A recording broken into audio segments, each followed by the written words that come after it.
భయపడ్డావు. కానీ నువ్వు తిరకాసోడివయ్యా. నేను వచ్చిన వెంటనే మీ బావను సేఫ్గా పంపేశావు. కానీ నీ తెలివి ఆ న్యాయమూర్తికి లేదు. మీ బావ కేసు పెడతాడట, ఈయన వాదిస్తాడట.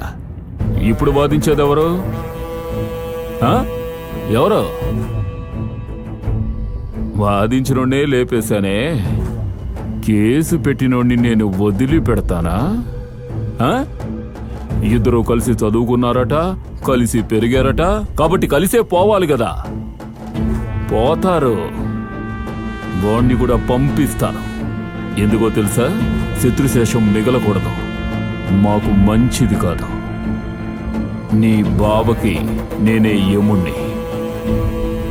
నేను ఒక్కడే యముణ్ణి. నా బావకు నువ్వెప్పుడు యముడు అవుతావో ఆ రోజు నేను నీకు శివుణ్ణి.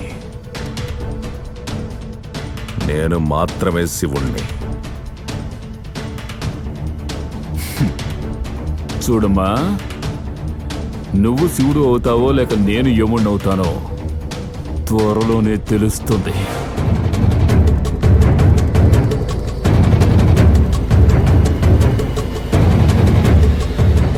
చెప్పరా.